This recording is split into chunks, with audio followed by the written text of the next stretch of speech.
Hey there guys, welcome back to the channel, Hazlar12 here, and I've got a really exciting custom tactic video to share with you guys today. It's basically a bit of a Pep Klopp crossover, a bit of possession, a bit of high press. It's going to be really fun to use. I've had a great time using it. I used it on stream a lot yesterday, and we had quite a lot of success with it on stream, so if you want to make sure that I'm not lying or whatever, feel free to check the video out, and you'll see that we did get a few dubs in Elite Division as well. So, enough waffling on, I'll just jump straight on into the tactic. Again, I say this in all my other videos, ignore this, the whole attacking part, ultra defensive. It is on ultra defensive, but it's not an ultra defensive tactic by any means. So it's already set up and you can see it on screen. We're going to have defensive style pressure on heavy touch. Something I started using a little bit lately and I've had quite a lot of success with. Your team just kind of naturally, presses at the right time, I feel. Doesn't drag you too far out of position either. It's a good balance between obviously not pressing and making sure you are pressing at the right time. Width, just pop that up ever so slightly, just to 55. And then depth, I usually have a very high depth on FIFA, but I tried dropping it slightly, obviously not too much, obviously don't want to be a drop back merchant, but I've dropped it back to 45 for this one, and defensively it is a lot more solid than if you are up in the 70s plus.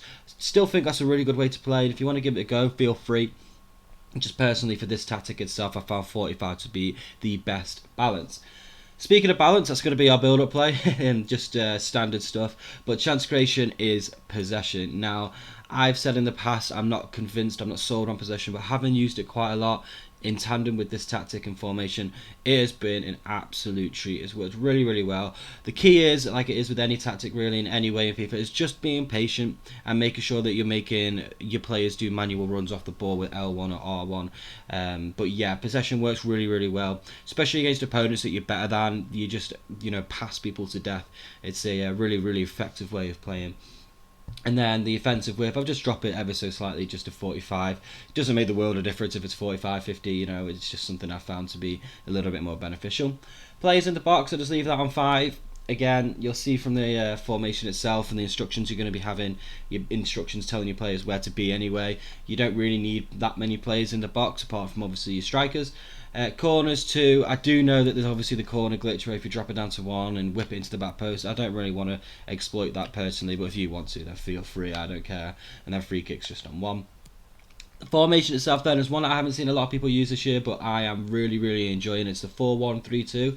I believe it was either new this year or last year. I don't think it's been in FIFA for long, but I thought I'd give it a go, see what it's like, and it works really well, and you'll see now from the instructions. So your left striker, well my left striker anyway, this is one that's a bit more pacey. I just have him on, everything is the default settings apart from his attack and runs is get in behind.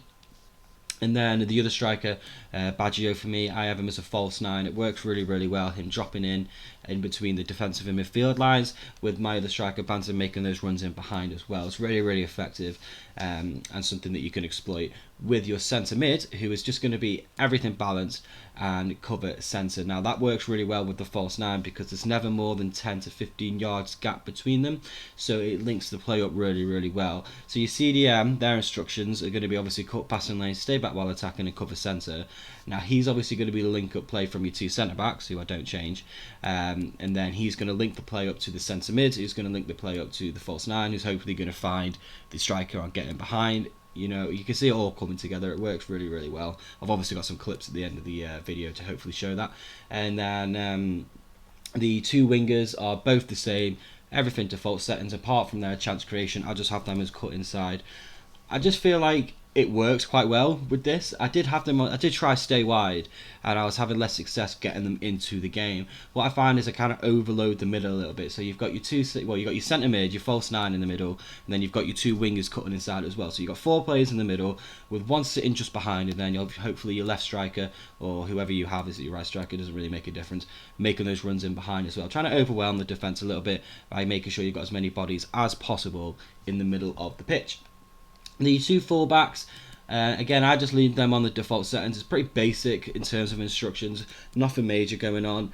You can have overlap runs if you want, or I did try inverted runs for a few games, and it didn't really work. They were just getting in each other's way, and it wasn't ideal. I kind of like the stability of having them join the attack and having an option out wide, but also if we lose the ball, they're not too far forward. They can recover and get back. So yeah, that's the instructions, guys. I'm going to head over into some gameplay and talk through it a little bit, and hopefully if you give it a go, you have as much success with it as I did. I will be right back. So then guys, into the gameplay we go, and a few of these clips are a little bit longer than the clips I'd normally leave in, purely because I want to talk about the tactic a little bit more in depth than what I usually do. I realise I put these videos out there, I just give people the tactics and I just say get on with it, but I feel like if I just talk even ever so slightly a little bit more about how the tactic works, hopefully it'll be a little bit more successful for anyone who decides to give it a go.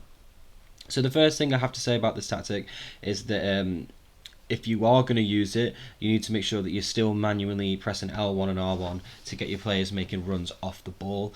With possession, the build-up style or whatever it is, you are going to have players showing for the ball and quite reluctant to make runs in behind at times, so you need to make sure that you're manually telling your players to do that. The second thing is, when you're defending with this tactic, you need to make sure that you're still bringing your centre mid back, and I mean your actual centre mid, not just the CDM. Purely because you can have, you know, a counter attack where you've got a few less players than what you might like, and your centre mid being on the balanced instructions, it sometimes doesn't track back as much as you would want them to. So make sure if you notice that you're a bit light on the ground and there's not many players back, that you are bringing him back into position to make sure he is there to help you defend. Another thing I'd like to mention about this particular custom tactic is that it's really good going forward in terms of counter attacking, and also slow build up, chance creation, if you like. It's not necessarily just suited to one style of play. You see from the clips that I'm showing now, this goal was it's like a counter attack goal. We won the ball back and we're going forward. We've got lots of numbers coming forward. We've got 3 in the box already there, and we've just happened to pick one out, which is lovely stuff, which is exactly what we want. They're quite a common goal that you're going to score. Next one here, it's another counter-attack goal, kind of, if you class it as a counter-attack, but we're putting pressure on our opponent high up the pitch, and we're exploiting that, and we are winning the ball back, and then before you know it, we've got people rushing forward, and we can exploit that space. And then in the final clip here, in the last game, we get another rage quit, which is obviously great, which is what we want. It saves everyone time. And you see, we start our play off through the middle. I know we give the ball away there, but again, with the high press, we win the ball back.